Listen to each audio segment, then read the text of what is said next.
Wanted to say hi to everyone before I switch into presentation mode.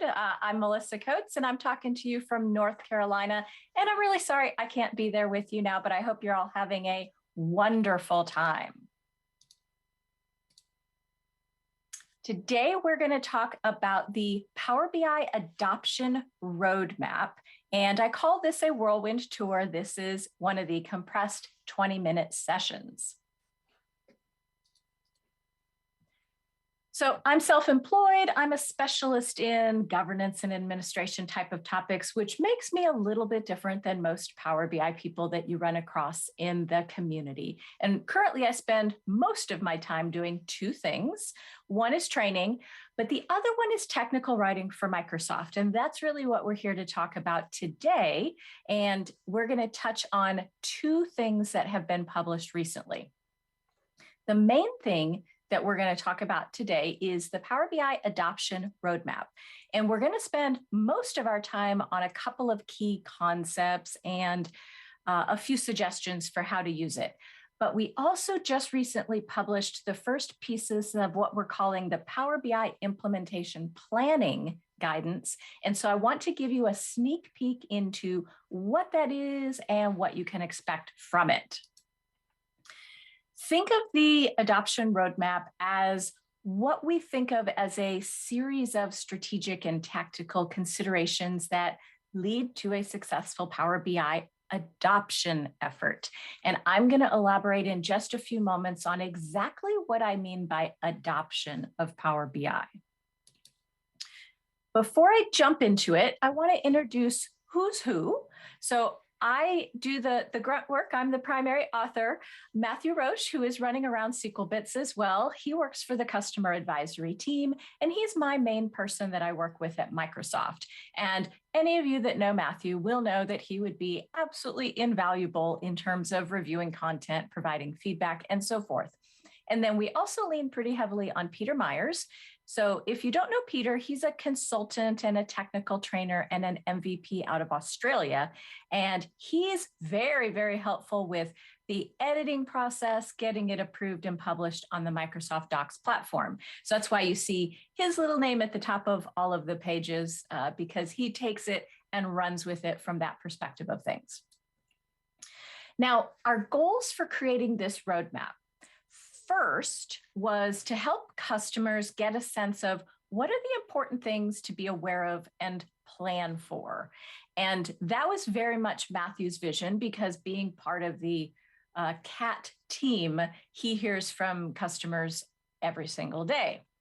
And so in the roadmap, we tried to talk a lot about a lot of the people and the data culture aspects that are just harder than the technology itself. And secondarily, we wanted to provide a guide on priorities and progression. And that is very hard to do. We'll talk more about that here in just a moment. And since it's very high-level content, it definitely includes a lot of links to other resources that are available elsewhere. So those were kind of our three main goals when we kicked it off early last year. And we wrote it with a certain type of reader in mind. First, that you've got Power BI deployed and you've got some success with it. And although you might have some great or good practices happening, you might not have what we think of as purposeful governance in place. And therefore, improving adoption and maturity of how Power BI is rolled out in your organization is a goal. So that last point is a really important one. And that's because a lot of organizations find themselves in situation number one here, where Power BI has been rolled out, and then some level of governance needs to be put in after the fact. Whether you call it governance or not, we need to change some things. We need to rein in the chaos, so to speak. And that's situation number one across the top here. Situation number two is kind of the reverse. Certain organizations do an inordinate amount of upfront planning before opening the doors. And often the ideal situation is the third one shown, where we work on it very iteratively and learn as we go and adjust as we go within reason, right? We don't want to constantly be changing our mind and telling people different guidance. So number three, within reason. So we talk about these three things in the roadmap. There are 10 main areas in the roadmap. And like I mentioned a minute ago, the sequencing is absolutely not a perfect thing. And that's for a few reasons, not the least of which is that every single one of you has a different starting point. But generally speaking, how it works is we say it's very important to understand your data culture first. And second, make sure you have executive level support to help get things done. And items 3 and 4, understanding how and who owns and manages your content is very, very important, as well as how it's managed and delivered. And by item 5 here, we start to introduce the center of excellence. And the reason it's number 5 is because you need a lot of sufficient information first before you know what you need to do, how you go about supporting all of those people in your organization. And then the center of excellence is very influential in mentoring and user enablement, community of practice, user support, all those things down at the bottom left as being shown here. Now, over here, number 6, governance. You can't govern well without this deep understanding of your culture and what's going on and what your current state is and your goals and all that kind of stuff. So that's why it's there, not because it doesn't happen early on in the process, right? It's iterative. And then the very last thing shown down here, labeled number 10, is system oversight. And that's really because the governance decisions you make feed into those day-to-day system administration or oversight type of activities. Now, all of this has an emphasis on what we call organizational adoption. So let me explain what I mean by that. There are 3 interrelated perspectives that we talk about in the roadmap when it comes to adoption. So let's go through them each very briefly. And for some reason, my Zoom It is not working. So the first one, pretend I'm highlighting it, would you? The first one is user adoption. And this is the most common term that we hear most often, and we just hear generically when it comes to adoption. And so we can define this as that our users are continually increasing their knowledge, right? They're getting better, more skilled. And that translates into using Power BI more effectively, right? We don't make the same mistakes now that we made last year. And so that means we use Power BI more effectively. Now, solution adoption, the second one shown here, that's talking about the impact and the business value for the reports and the apps that get created. And there's an element of usage that applies to both user adoption and solution adoption, for sure. But adoption is not just about using the system. So if you have been of the mindset in the past that adoption equals more usage, it's so much more than that. And think about it this way. If you have hundreds or thousands of exports happening every day to Excel, and that's all anybody's really using Power BI for is to export to Excel, that's not a healthy use of the system, and that is not adoption of Power BI. Same thing with subscriptions, they can be very overused. It's not using the system most effectively. We want to use those features when we need them. So it brings us to the third one, organizational adoption. And that's where we start to think about all of our BI governance and our data management practices, things that enable all of our BI efforts. So when we're better at all of this organizational adoption stuff, user adoption's easier, solution adoption's stronger.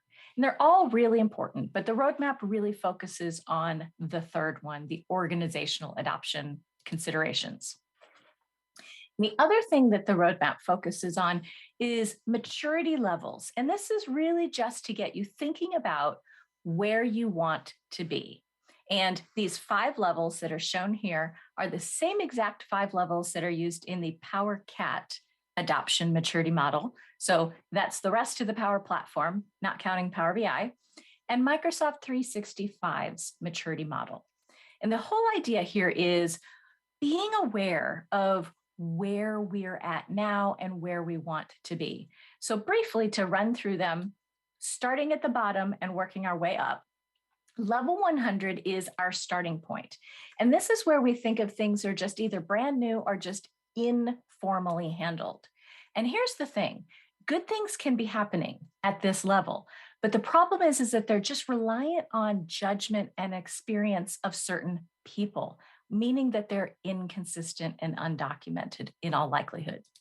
Level 200, we've made this purposeful effort to standardize and improve, but it's probably not uniform across the entire org yet. At level 300, we have an approved governance plan, gives us focus, we have objectives, we're gaining consistency across the organization, and everybody knows what their roles and responsibilities really are. So level 300 is a very important level. 400, we're really starting to incorporate things we learn in the org and scale it out. So we find that somebody's doing something really well down in the operations team. Well, let's see what we can do to help others repeat that and scale it. And we're also really clear, where does Power BI fit in our overall Power BI strategy? So things are getting more purposeful. And then level 500, we've gotten really good at making sure that all of our governance priorities align with our business objectives.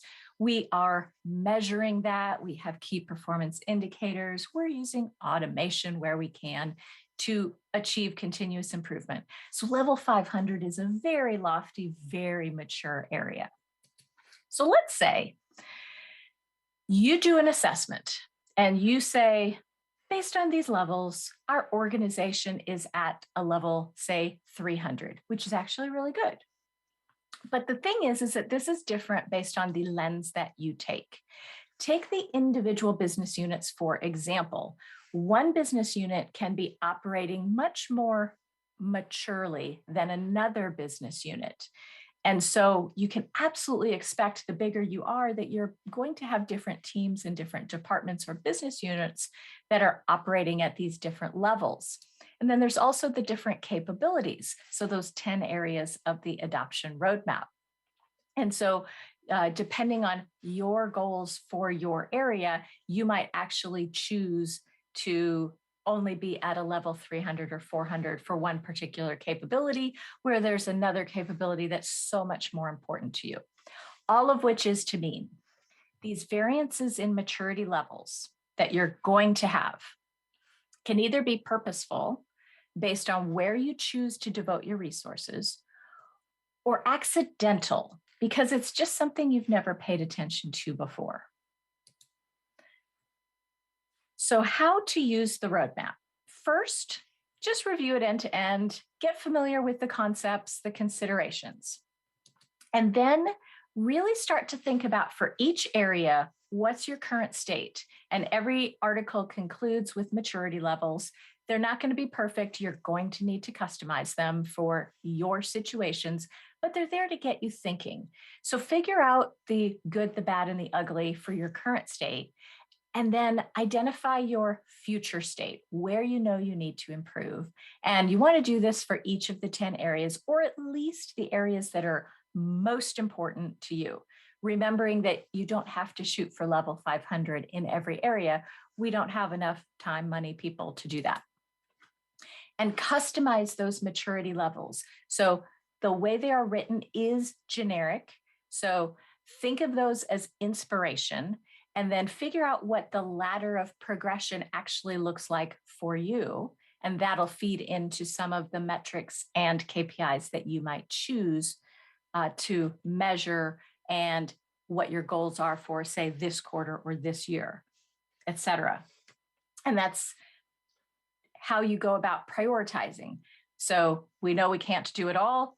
What do we need to do now? What goes on the backlog to handle next quarter or next year? And then we've got related documentation that we can have you take advantage of. So let me elaborate on that briefly. So yes, ma'am. Thank you very much. So we've got the adoption roadmap, and It's very high level and it's a little bit aspirational. And we've got product documentation, and there is a wealth of it, and it's very detail oriented. And we recognize that there is a need to bridge the gap between these two sets of areas. And that's what Power BI implementation planning is all about. It's intended to be more prescriptive, and it's intended to bridge the gap between the adoption roadmap and the more detailed product documentation. So the first piece that we've released are a few of the key usage scenarios. And so the usage scenarios are really helpful because one person might think Power BI is one thing and another person thinks Power BI is something else. And since it can be used in many different ways, even in a single department, having this awareness of how you're using Power BI helps you turn around and make informed decisions and communicate well with the other people that you work with. So that's the first piece that's dropped is a few usage scenarios. We've got a bunch more of those planned, and we've got a whole bunch more content that's currently in flight. Matthew and Peter and I are the same three people that we talked about earlier that are working on this as well. So our goals for this are, one, to complement the adoption roadmap, like I said a couple of moments ago. It's also going to replace the older enterprise deployment white paper, which is currently now almost 2 years old. That's that Word document that's like 250 pages. I co-authored it with Chris Webb. So we're basically taking that, picking up the most important pieces, restructuring it, and bundling it in the new implementation planning guidance. There's also the older Power BI adoption framework. If you've watched the YouTube videos and gone on the GitHub site, that stuff, which was published 2-3 years ago as well, is also getting rolled into this whole new initiative so that when we are done, and it's going to take us several months, so you're going to see new pieces drop slowly but surely. That will basically be between the adoption roadmap and the implementation planning. That will basically encapsulate all of those items, and we'll say that these are the current resources. So here are the URLs that you will need. And that is it for what I had pre-prepared. We've got a couple of minutes left. If there's any questions in the digital area or from anybody in the audience, I'll leave the feedback link up here for any of you that would like to provide any feedback. And if we want to use our last couple of minutes, if there are any questions, we can certainly do that.